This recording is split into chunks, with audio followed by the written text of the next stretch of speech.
Hello friends, आप सभी का हमारे यूट्यूब चैनल पर स्वागत है। हम बात करने वाले हैं दिल्ली सल्तनत को लेकर, जिसमें आज का हमारा टॉपिक रहेगा गुलाम वंश।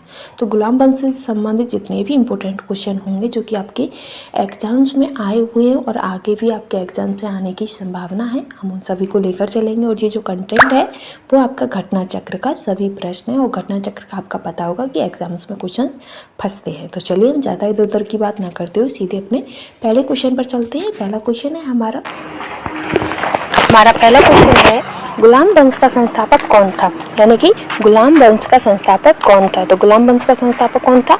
तो वो थे कुतुबुद्दीन ऐबक। कौन थे? कुतुबुद्दीन ऐबक। ठीक है गाइस। और गाइस, हमारा जो गुलाम वंश था वो कब से कब तक चला है? तो ये हमारा चला है 1206 से 1290 तक। कब तक चला है? 1206 से 1290 तक। ठीक है गाइस। तो हमारा नेक्स्ट क्वेश्चन है गुलाम वंश का प्रथम शासक कौन था? यानी कि जो गुलाम वंश था उसका प्रथम शासक कौन था? तो गुलाम वंश का संस्थापक जो होगा वही तो प्रथम शासक होगा ना गाइस। तो इसका संस्थापक कौन था? कुतुबुद्दीन ऐबक। और इनका पहला प्रथम शासक कौन हो जाएगा? कुतुबुद्दीन ऐबक। ठीक है गाइस। और ये सभी जो थे वो तुर्की थे। कौन थे? तुर्की थे। ठीक है गाइस। चलिए हमारा नेक्स्ट क्वेश्चन है, नेक्स्ट है दिल्ली सल्तनत का वह कौन सा सुल्तान था जिसका नाम लाख बख्श था, या जिसे हम लाख बख्श की उपाधि मिली थी? वो कौन सा शासक था? तो वो था कुतुबुद्दीन ऐबक। कौन था? कुतुबुद्दीन ऐबक। ठीक है गाइस। और ये कौन थे? ये तुर्की थे। किस वंश से थे? तुर्की थे ये। ठीक है गाइस। और चलिए हम अपना नेक्स्ट क्वेश्चन करते हैं। नेक्स्ट क्वेश्चन है, अढ़ाई दिन का झोपड़ा का निर्माण किसने कराया था? यानी कि जो अढ़ाई दिन का झोपड़ा है उसका निर्माण किसने कराया था? तो वो निर्माण किसने कराया था? निर्माण कराया था कुतुबुद्दीन ऐबक ने। किसने? कुतुबुद्दीन ऐबक ने। और ये जो अढ़ाई दिन का झोपड़ा है ये क्या है? ये एक मस्जिद है। क्या है? एक मस्जिद है। ठीक है गाइस। और इसका निर्माण किसने कराया था? तो इसका निर्माण कराया था कुतुबुद्दीन ऐबक ने। नेक्स्ट है, कुब्बतुल इस्लाम मस्जिद तथा अढ़ाई दिन का झोपड़ा क्रमशः स्थित है। यानी कि जो कुब्बतुल इस्लाम मस्जिद है और अढ़ाई दिन का झोपड़ा है ये कहाँ पर है? तो ये कहाँ है? ये दिल्ली एवं अजमेर में है। दिल्ली में है कुब्बतुल इस्लाम मस्जिद और अजमेर में है अढ़ाई दिन का झोपड़ा। ठीक है गाइस। और इसका निर्माण किसने कराया था? तो इसका निर्माण कराया था कुतुबुद्दीन ऐबक ने। किसने? कुतुबुद्दीन ऐबक ने। ठीक है गाइस। नेक्स्ट क्वेश्चन है, निम्नलिखित में से किसने प्रसिद्ध कुतुब मीनार का निर्माण में योगदान नहीं दिया? इनमें से ऐसा कौन है जिसने कुतुब मीनार के निर्माण में योगदान नहीं दिया है? तो वो है गयासुद्दीन तुगलक। कौन है? गयासुद्दीन तुगलक। और कुतुबुद्दीन ने इसका निर्माण शुरुआत की थी, इल्तुतमिश ने इसे बनवाया था, आगे का काम कंप्लीट करवाया था, और फिरोज शाह तुगलक ने इसकी मरम्मत करवाई थी। ठीक है गाइस। लेकिन गयासुद्दीन तुगलक में कुतुब मीनार के निर्माण में कोई भी योगदान नहीं है। ठीक है गाइस। चलिए हमारा नेक्स्ट क्वेश्चन है, नेक्स्ट है कुतुबुद्दीन ऐबक की राजधानी थी। यानी कि कुतुबुद्दीन ऐबक ने अपने राज्य की राजधानी कहाँ बनाई थी? तो वो उन्होंने बनाई थी लाहौर। तो कुतुबुद्दीन ऐबक की राजधानी क्या थी? लाहौर थी। ठीक है गाइस। हमारा क्वेश्चन है, सुल्तान कुतुबुद्दीन ऐबक की मृत्यु कैसी हुई थी? यानी कि जो सुल्तान थे कुतुबुद्दीन ऐबक उनकी मृत्यु कैसे हुई थी? तो उनकी मृत्यु कैसे हुई थी? तो उनकी मृत्यु हुई थी गाइस चौगान खेलते हुए और घोड़े से गिरकर। कैसे? चौगान खेलते हुए घोड़े से गिरकर। तो चौगान की क्रीड़ा के दौरान अश्व से गिरने के पश्चात उनकी मृत्यु हो गई थी गाइस। उनकी मृत्यु कैसे हुई थी? घोड़े से गिरकर। अगर क्वेश्चन पूछता है कि चौगान खेलते हुए घोड़े से गिरकर किसकी मृत्यु हुई थी? तो वो हुई थी कुतुबुद्दीन ऐबक की। ठीक है गाइस।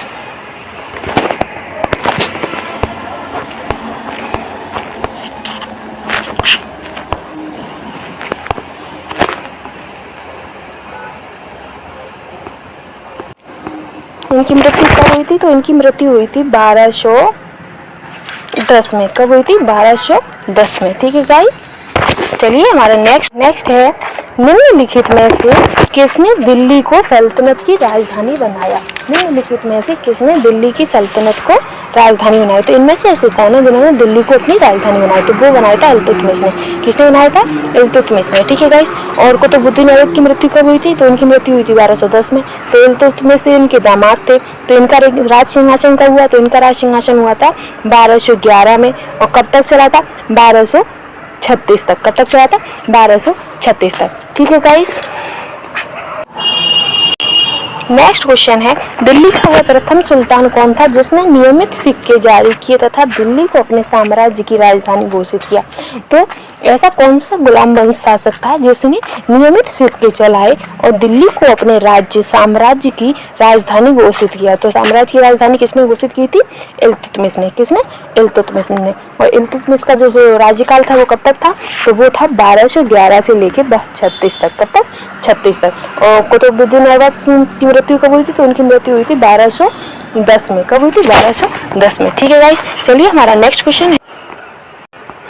नेक्स्ट है, निम्नलिखित में से कौन सी इल्तुतमिश के राज्यकाल में सल्तनत की राजधानी थी? यानी कि इसमें से ऐसी कौन सी इल्तुत के समय में कौन सी राजधानी थी? तो इल्तुत ने अपनी राजधानी कहाँ बनाई थी? दिल्ली में। ठीक है गाइस, कहाँ बनाई थी? दिल्ली में। और इल्तुतमिश का शासनकाल कब तक, कब से कब तक था? तो वो था 1211 से लेके 1236 तक। ठीक है गाइस। और ये कुतुबुद्दीन ऐबक थे, उनके दामाद थे। कौन थे? दामाद थे। ठीक। नेक्स्ट है, सल्तनत के निम्नलिखित सुल्तानों में से किसने सर्वप्रथम अपनी राजधानी दिल्ली स्थानांतरित की है? इनमें से ऐसे कौन से सुल्तान थे जिन्होंने अपनी राजधानी दिल्ली स्थानांतरित की? तो वो किसने की थी? इल्तुतमिश ने। कुतुबुद्दीन ने अपनी राजधानी कहाँ बनाई थी? तो उन्होंने बनाई थी लाहौर। कहाँ पर? लाहौर। ठीक है गाइस। और इल्तुतमिश ने दिल्ली को। ठीक है गाइस। नेक्स्ट है, दिल्ली का प्रथम मुस्लिम शासक कौन था? तो दिल्ली का प्रथम मुस्लिम शासक कौन था? तो वो था इल्तुतमिश। कौन था? इल्तुतमिश। अगर वही क्वेश्चन पूछ लेता है कि गुलाम वंश की स्थापना किसने की थी? तो गुलाम वंश की स्थापना की थी कुतुबुद्दीन ऐबक ने। तो कुतुबुद्दीन ऐबक ने तो इसकी स्थापना की थी और इन्होंने अपनी राजधानी कहाँ बनाई थी? लाहौर में। पर दिल्ली को राजधानी किसने बनाई थी? इल्तुतमिश ने। तो दिल्ली का मुस्लिम शासक कौन हो गया प्रथम? तो वो हो गया क्या कहते हैं? इल्तुतमिश। और जो रजिया सुल्तान थी, रजिया सुल्तान इनकी पुत्री थी। कौन थी? पुत्री, जो कि इल्तुतमिश के बाद राजगद्दी पर बैठी थी। और रजिया सुल्तान ही सबसे पहली थी जो सिंहासन पर आरूढ़ हुई थी। सबसे पहली महिला शासिका थी और वो भी मुस्लिम। ठीक है गाइस। नेक्स्ट क्वेश्चन है, गुलामों का गुलाम किसे कहा जाता है? यानी कि गुलामों का गुलाम की उपाधि किसे दी गई है? तो वो दी गई है इल्तुतमिश को। किसे दी गई है? इल्तुतमिश को। क्योंकि जो कुतुबुद्दीन ऐबक थे वो किसके गुलाम थे? वो भी गुलाम थे।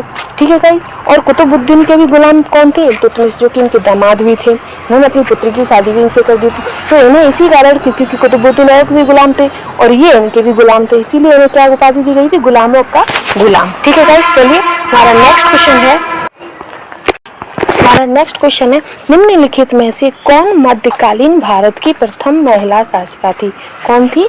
प्रथम महिला शासिका थी। तो वो कौन थी? रजिया सुल्तान। कौन थी? रजिया सुल्तान। और इनका शासनकाल कब से कब तक रहा है? तो इनका रहा है 1236 से लेके 40 तक। कब से? 1236 से लेके 40 तक। ठीक है गाइस। और नेक्स्ट क्वेश्चन है, मंगोल आक्रमणकारी चंगेज खां भारत की उत्तर पश्चिम सीमा पर निम्नलिखित में से किसके काल में आया था? जो चंगेज खां था, यानी कि जो मंगोल आक्रमणकारी चंगेज खां था, वो भारत किसके शासनकाल में आया था? तो वो आया था इल्तुतमिश के शासनकाल में। किसके शासनकाल में आया था? इल्तुतमिश के। नेक्स्ट है, दिल्ली का कौन सुल्तान मंगोल नेता चंगेज खां का समकालीन था? ऐसा कौन सा नेता था जो क्या कहते हैं चंगेज खां का समकालीन था? तो वो कौन था? इल्तुतमिश। कौन था? इल्तुतमिश था। ठीक है गाइस। नेक्स्ट क्वेश्चन है, किसके शासनकाल में मंगोल प्रथम बार सिंधु के तट पर दिखे थे? यानी कि उस टाइम पे किसका शासनकाल था जब मंगोल थे, जो चंगेज खां था, जो किस सिंधु के तट पर दिखा था? किसके तट पर? सिंधु के तट पर। तो उस टाइम पे किसका शासनकाल था? तो उस टाइम पे शासनकाल था इल्तुतमिश का। किसका था? इल्तुतमिश का। ठीक है गाइस। हमारा नेक्स्ट क्वेश्चन है,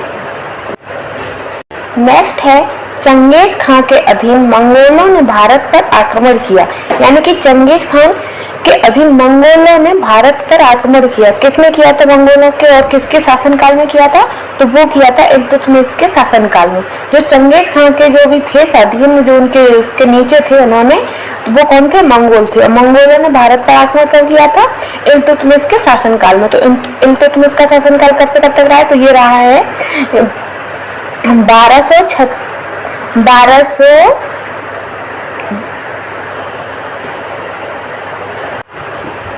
नेक्स्ट क्वेश्चन है, चंगेज खान का मूल नाम था, यानी कि जो चंगेज खान था उसका मूल नाम क्या था? तो उसका मूल नाम था तेमुचिन। क्या था?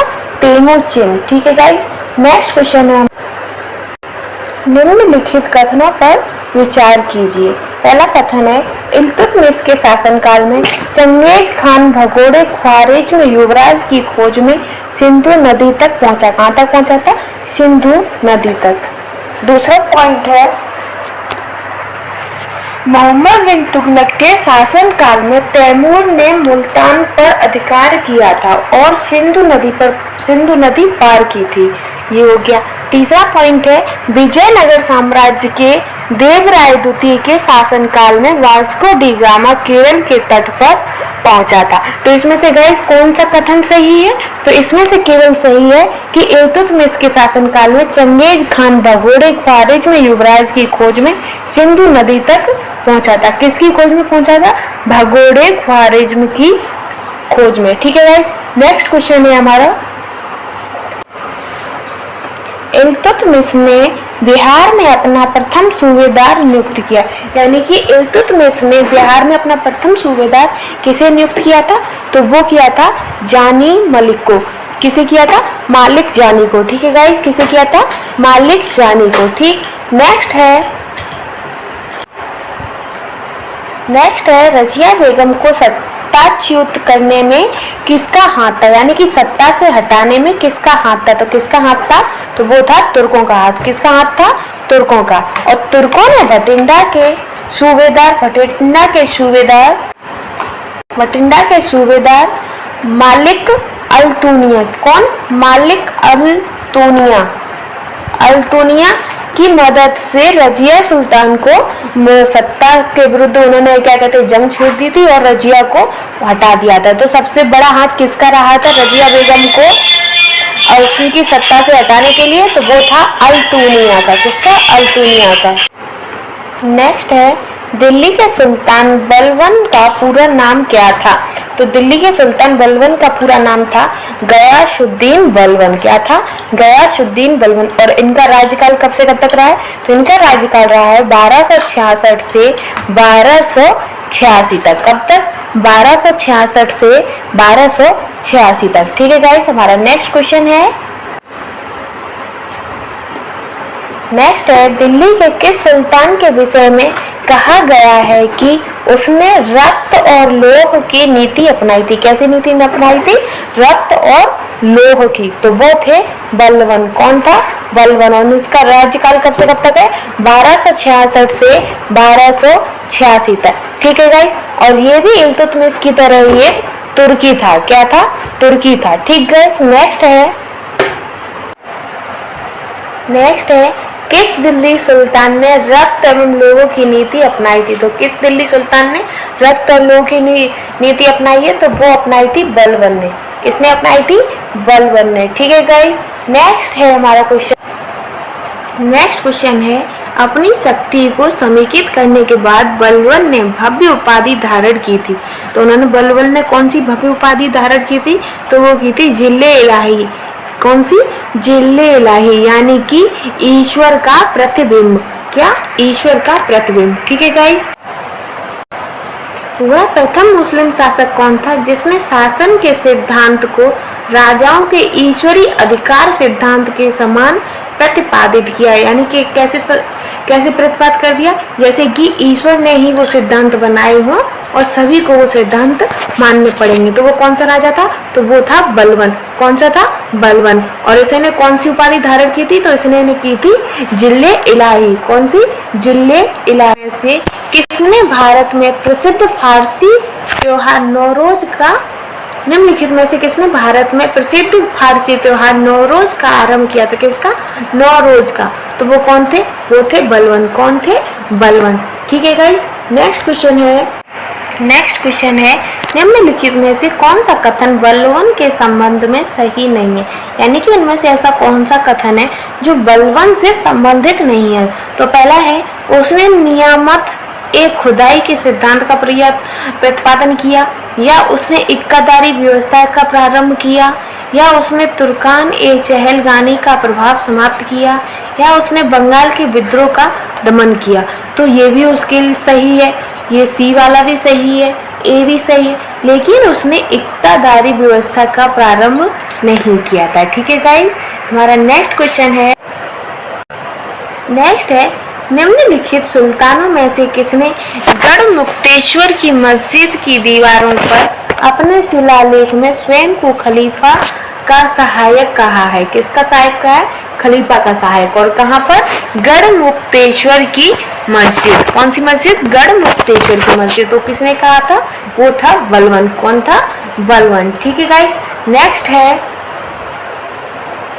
तो गाइस आज हमारा मुगल जो हमने टॉपिक था हमारा मुगल वंश वो हमारा खत्म होता है। कल हम एक नई वीडियो के साथ उपस्थित होंगे। कल का हमारा टॉपिक रहेगा खिजली वंश। ठीक है गाइस, और जितने भी हमारे घटना चक्र में खिजली वंश से संबंधित क्वेश्चंस होंगे हम उन सभी को याद करेंगे और उनकी विस्तृत चर्चा करेंगे। ठीक है गाइस, जो भी इम्पोर्टेंट क्या कहते हैं एग्जाम पॉइंट ऑफ व्यू से इम्पोर्टेंट होंगे। ठीक है गाइस, तब तक के लिए गुड बाय।